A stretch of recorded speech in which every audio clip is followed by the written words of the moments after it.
आदाब, नमस्कार। दोस्तों, मैं हूँ राधिका चोपड़ा और मैं एक बार फिर अपनी और बागड़ी फाउंडेशन की जानिब से आप सभी का तहे दिल से इस्तकबाल करती हूँ, स्वागत करती हूँ इस गुफ्तगू में जिसका उन्वान है गज़ल की कहानी मेरी ज़ुबानी। ख़वातीन व हज़रात, मेरा आज का जो मौज़ू है वो मेरे दिल के बहुत बहुत क़रीब है। आज मैं ज़िक्र करूँगी शायरात का। शायरात यानी फ़ीमेल पोइट्स। एक होती है शायरा और उसका प्लूरल होता है शायरात। साथ ही मैं अपनी कुछ पसंदीदा शायरात का कलाम आज आपको गाकर भी सुनाऊंगी। शायरात को लेकर हमेशा एक सवाल मेरे जहन में रहा दोस्तों कि शायरात को उर्दू अदब की दुनिया में वो मकाम क्यों नहीं हासिल हुआ जो मेल पोइट्स को हुआ। इसकी क्या वजह रही? क्या उनके कलाम में किसी तरह की कोई कमी रही? ऐसा तो बिल्कुल नहीं है। ये तो नहीं है कि ये हुनर जो है ये सिर्फ मेल पोइट्स को हासिल है। एक से एक शायरात हुई और एक से एक उन्होंने कलाम लिखा, लेकिन वो जगह, वो मकाम क्यों नहीं हासिल कर पाई, उसकी वजह मुझे जो दिखाई देती है, उनके कलाम में कोई कमी नहीं है दोस्तों। कमी हमारे मुआशरे में है, कमी हमारे समाज में है, हमारी सोसाइटी में है, कमी हमारी सोच में है, कमी हमारी अपब्रिंगिंग में है, हमारी तरबियत में है। सदियों से, ख़ास तौर पे मैं सब कॉन्टिनेंट की बात कर रही हूँ, जहाँ तक हमें याद पड़ता है तो हमारे यहाँ ख़वातीन जो हैं वो थोड़ी सप्रेस्ड रहीं।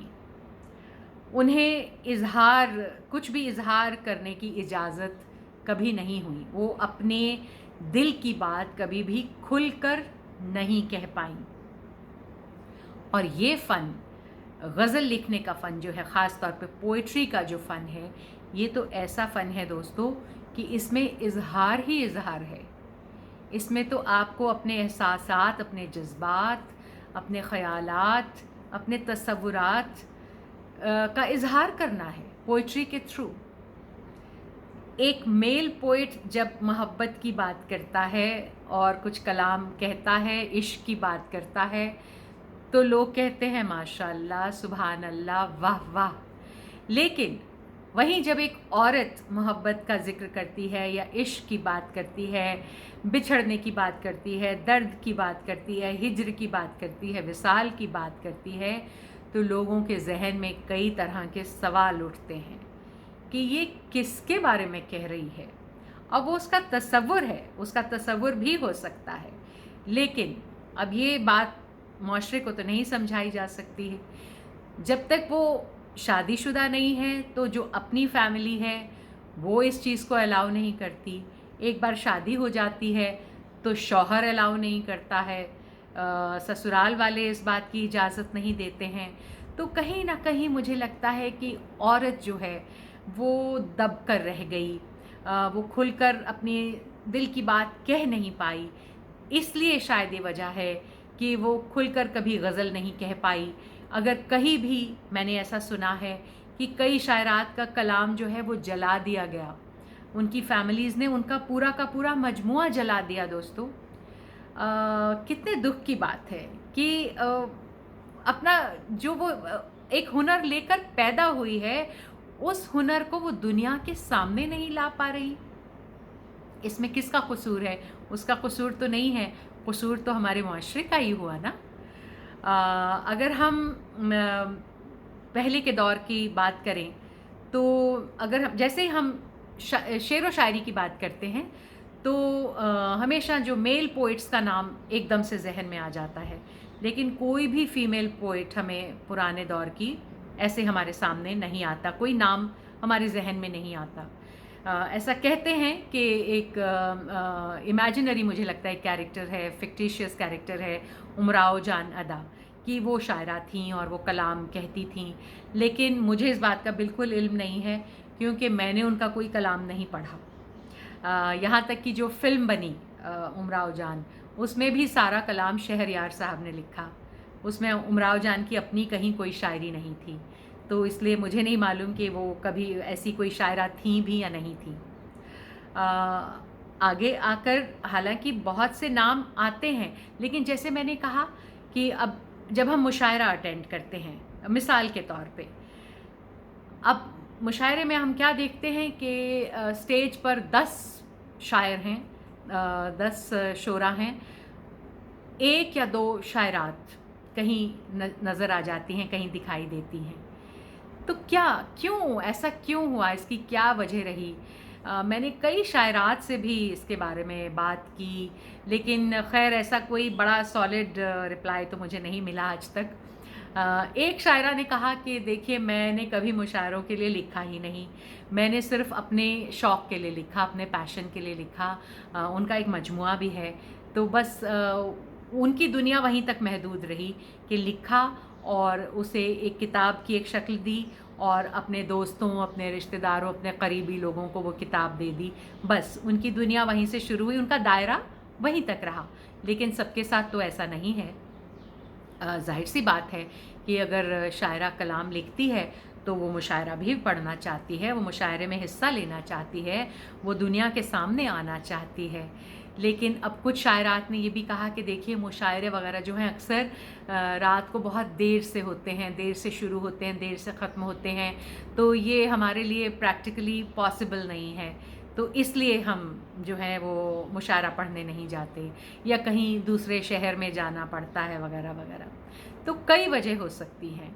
अगर हम अपनी फ़िल्मी दुनिया की भी बात करें तो इसमें भी मुझे एक बात बड़ी इंटरेस्टिंग जो हमेशा दिखाई दी कि हीरो के लिए भी मर्द ने लिखा, हीरोइन के लिए भी मर्द ने ही लिखा।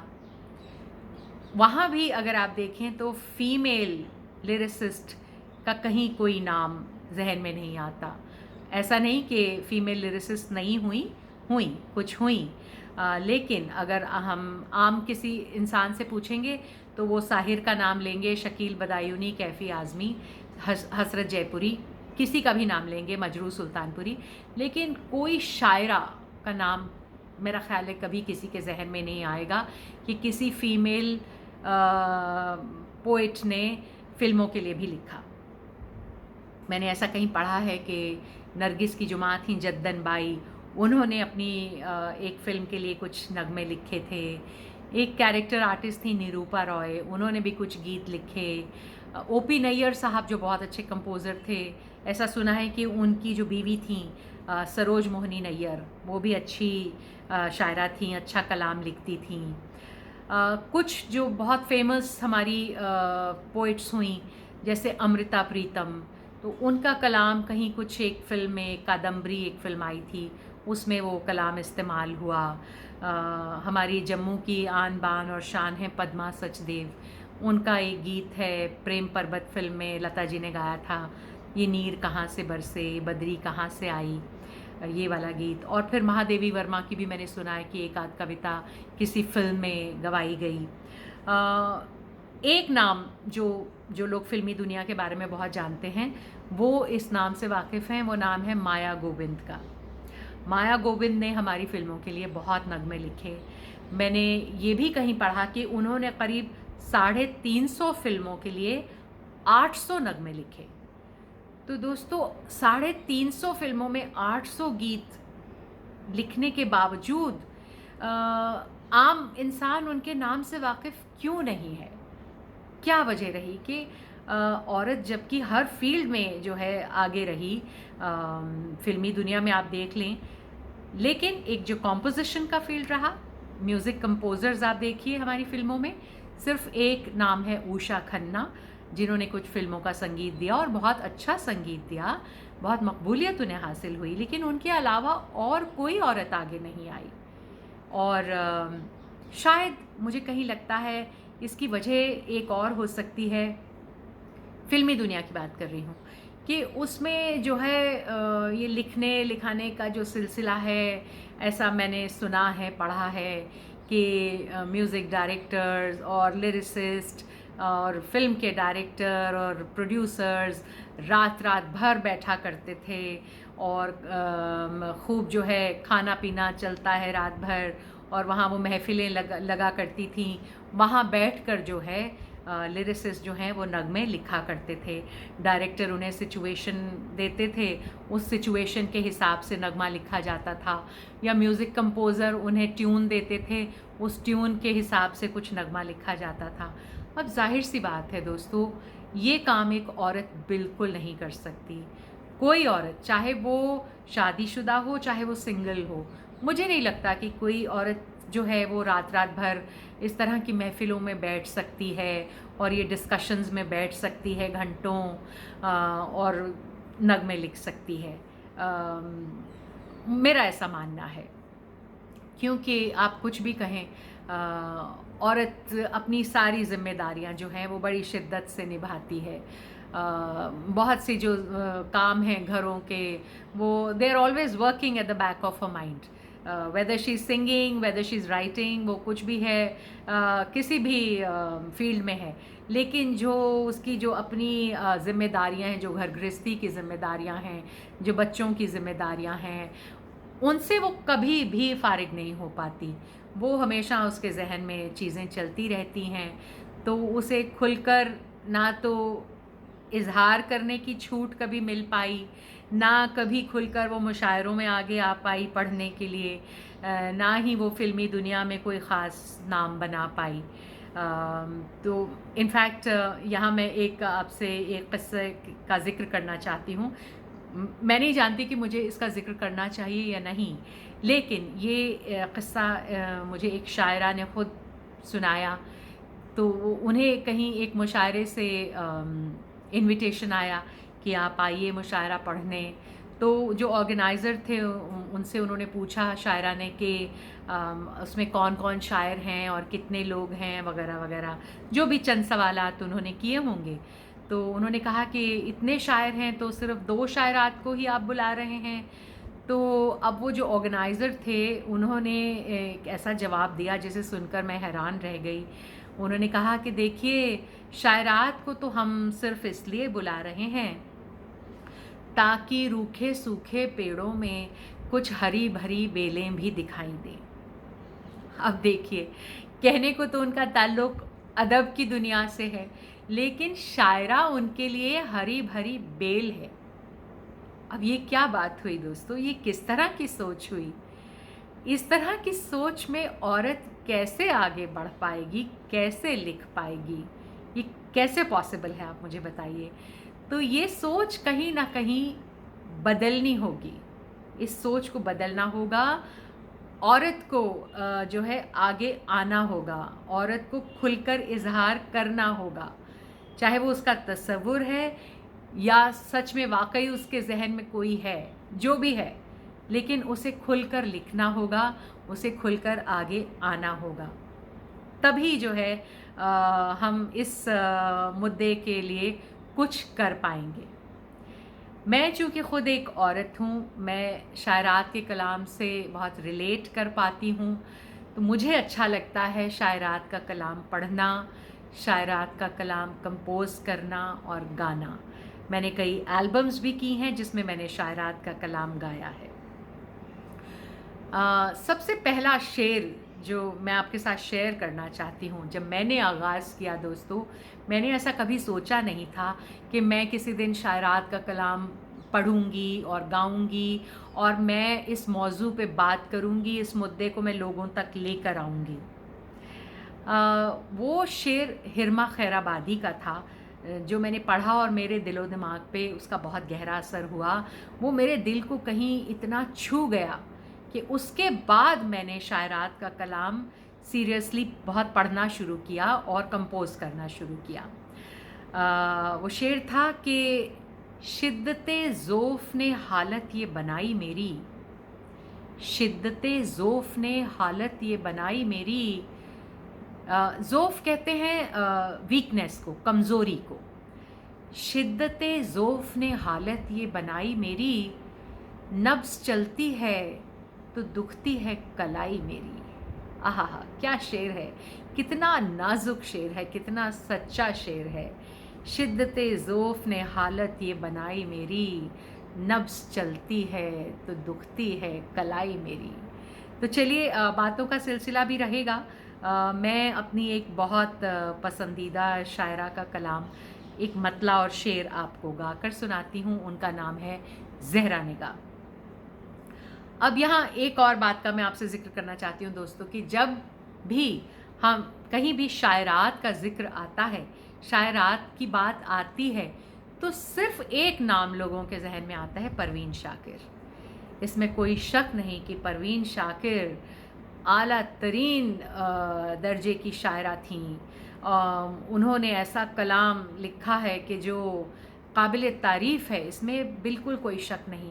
लेकिन उर्दू गज़ल की जो दुनिया है, उर्दू अदब की जो दुनिया है, ये शेर व शायरी की जो दुनिया है, इसका दायरा बहुत बड़ा है दोस्तों। ये सिर्फ़ परवीन शाकिर से शुरू होकर परवीन शाकिर पे ख़त्म नहीं होता। और भी बहुत शायरात हैं जिन्होंने एक से एक खूबसूरत गज़लें, नज़में, गीत हमारे लिए लिखे हैं। तो मैं कुछ 2-4 चीज़ें जो हैं वक्त के हिसाब से आपको सुनाने की इजाज़त चाहती हूँ। ये गज़ल जो है मैंने एक एल्बम के लिए गाई थी, ज़हरा निगाह का कलाम। वो एल्बम का नाम था दोस्ती का एक समंदर, जिसमें मैंने 2 शायरात का कलाम गाया था, इंदिरा वर्मा और ज़हरा निगाह। तो दोनों की एक-एक गज़ल आपको मैं मतला और एक-एक शेर सुनाने की इजाज़त चाहती हूँ। ये मेरा बड़ा फेवरेट राग है मधुवंती, जिसमें मैंने इसे कंपोज़ किया था।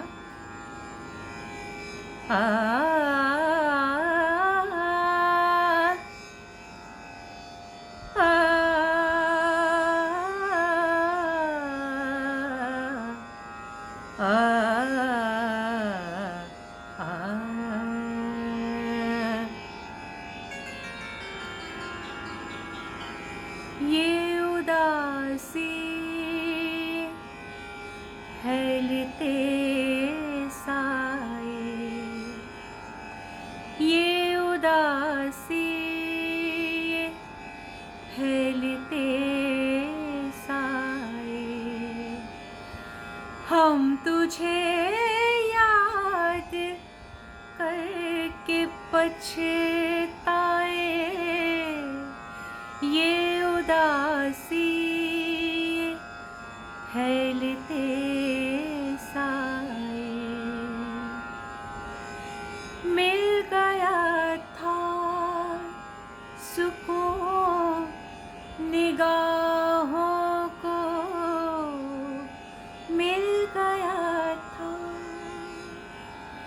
मिल गया था सुकून निगाहों को, मिल गया था सुकून निगाहों को, की तमन्ना तो अश्क भर आए, की तमन्ना तो अश्क भर आए, हम तुझे याद करके पछताए, ये उदासी फैलते साए, ये उदासी फैलते साए। बहुत बहुत शुक्रिया। उम्मीद करती हूँ कि मेरी ये कॉम्पोजिशन आपको पसंद आई। और एक और गज़ल इसी एल्बम से मैंने आपसे कहा, वो इंदिरा वर्मा का कलाम है, वो भी मैं आपको सुनाने की इजाज़त चाहती हूँ। इसे मैंने एक राग है रागेश्वरी, जो मुझे बहुत पसंद है, उसमें कंपोज़ किया था। बहुत रोमांटिक गज़ल है, बहुत प्यारी गज़ल है। प्यार की सारी मिसालों पे तेरा नाम लिखूं, जी में आता है कि पलकों पे तेरा नाम लिखूं, प्यार प्यार की सारी मिसालों पे तेरा नाम लिखूं, सुबह रोशन को सजा लूं मैं तेरे चेहरे से, सुबह रोशन को सजा लूं मैं तेरे चेहरे से, शाम की सुरमई बाहों पे तेरा नाम लिखूं, शाम की सुरमई बाहों पे तेरा नाम लिखूं, जी में आता है कि पलकों पे तेरा नाम लिखूं, प्यार की सारी मिसालों पे तेरा नाम लिखूं।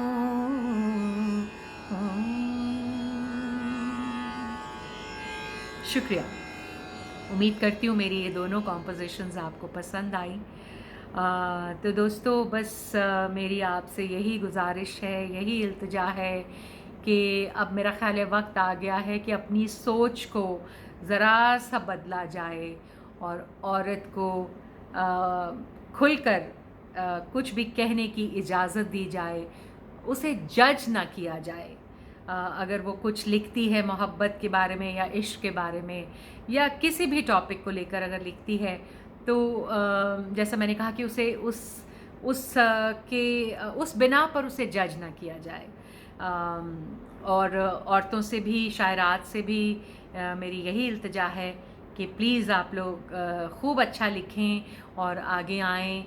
और मेरी तो हमेशा कोशिश रहेगी कि ज़्यादा से ज़्यादा शायरात का कलाम मैं गाऊं और लोगों तक पहुंचाऊं, ये पैगाम भी लोगों तक पहुंचाऊं, ये मुद्दा लोगों तक पहुंचाऊं, इस मौजू पर अक्सर बात करूं, चाहे शायरा हो या शायर हो।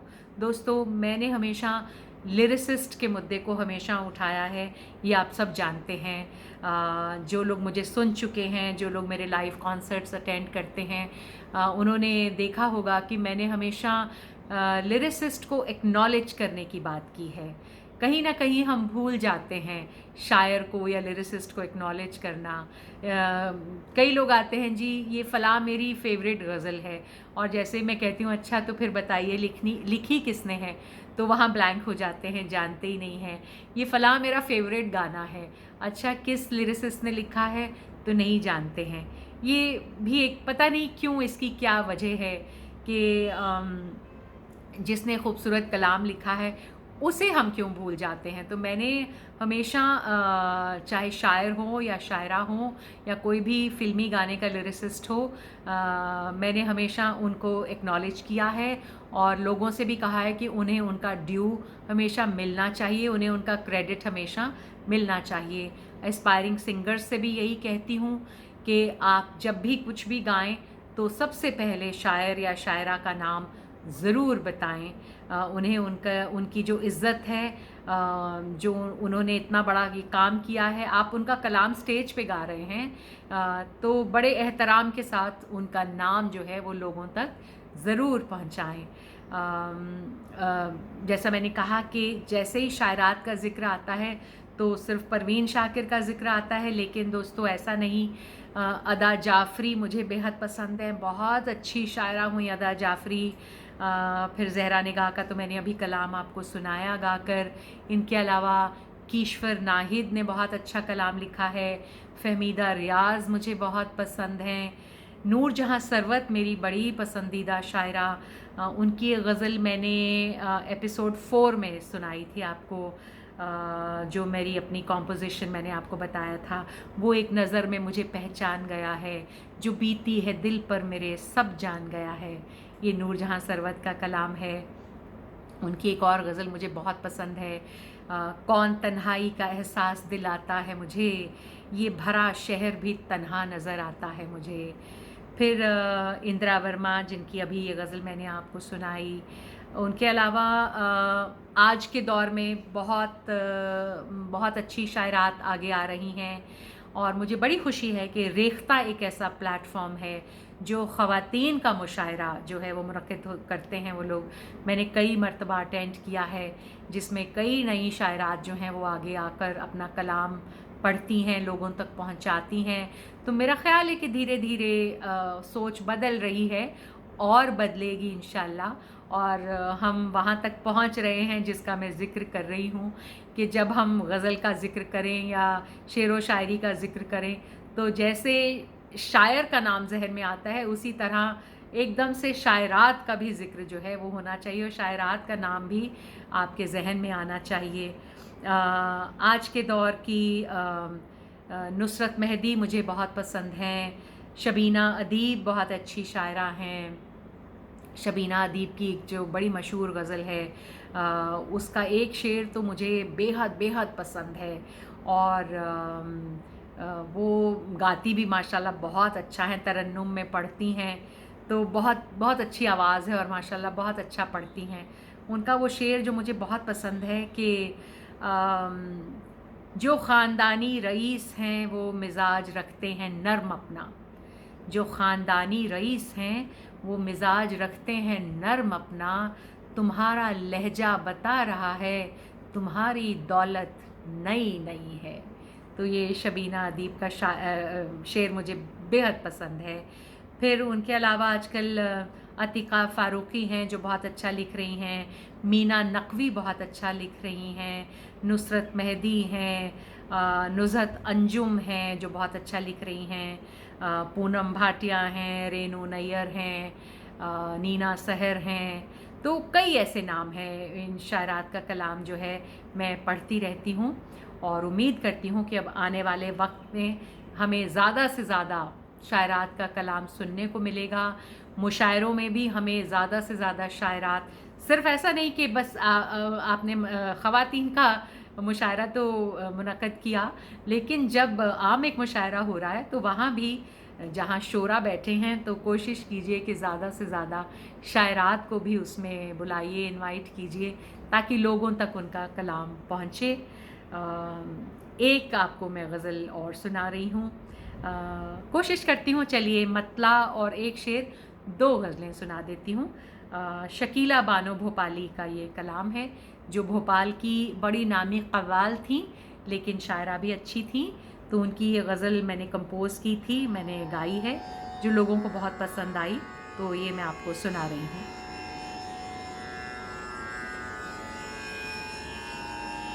देना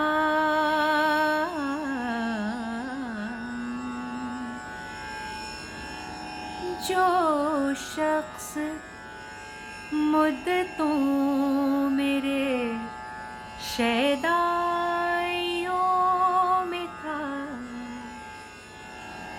आफत के वक्त वो भी, आफत के वक्त वो भी तमाशाइयों में था, जो शख्स मुद्दतों मेरे शैदाइयों में था, उसका इलाज कोई मसीहा न कर सका, उसका इलाज कोई मसीहा न कर सका, जो ज़ख्म मेरी रूह की गहराइयों में था,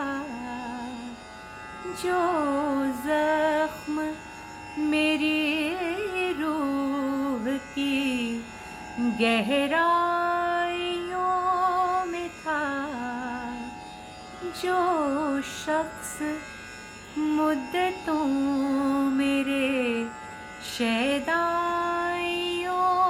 में था,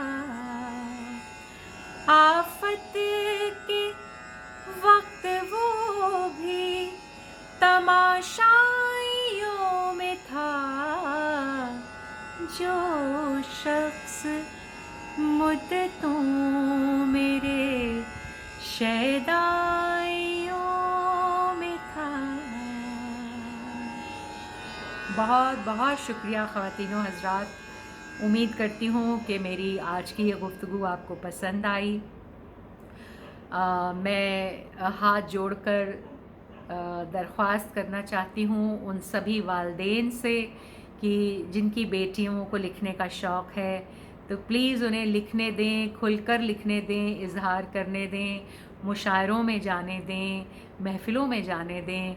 उन्हें अपना जो है उनकी किताब अगर वो छपवाना चाहती हैं तो वो छपवाने की इजाज़त दें। जो कुछ भी वो लिखना चाहती हैं आप उन्हें उनका साथ दें। वो ख़वातीन जो शादीशुदा हैं तो मैं उनके जो शौहर हैं, उनके जो ससुराल वाले हैं, उनसे भी ये दरख्वास्त करना चाहती हूँ कि अगर ये हुनर ऊपर वाले ने उन्हें दिया है तो प्लीज़ उस हुनर को आप आगे बढ़ने में उनकी मदद करें, उनके साथ खड़े हों। तो देखिए उनके हुनर में 4 चाँद लग जाएंगे और वो आपका और पूरे ख़ानदान का नाम बहुत ऊंचा करेंगी, बहुत रोशन करेंगी। तो इस पैगाम के साथ आखिर में आपसे इजाज़त लेती हूँ। बहुत बहुत शुक्रिया। अपनी और बागड़ी फाउंडेशन की तरफ से आप सबका शुक्रिया अदा करना चाहती हूँ और परवीन शाकिर की एक मशहूर गज़ल का मतला और एक शेर सुनाकर आपसे इजाज़त लूँगी। ये उनकी बड़ी मशहूर गज़ल है जिसे कि मेहदी हसन साहब ने भी गाया। मैंने इसे पूरिया धनाश्री में, जो कि मेरा बड़ा एक फेवरेट राग है, उसमें कंपोज़ किया, तो मैं सुना रही हूँ।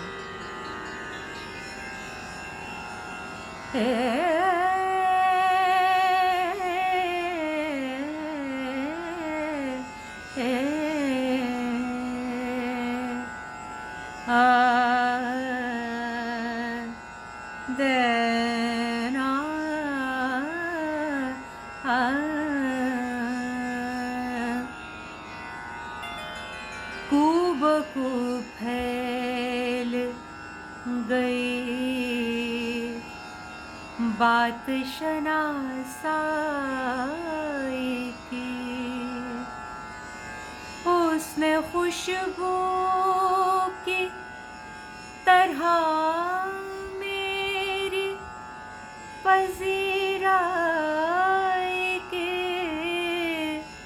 खूब फैल गई बात शनासाई की। वो जहाँ भी गया लौटा तो मेरे पास आया, वो जहाँ भी गया लौटा तो मेरे पास आया। बस यही बात है अच्छी मेरे हर जाई की, उसने खुशबू की तरह मेरी पजीराई के, खूब फैल गई बात शनासाई के।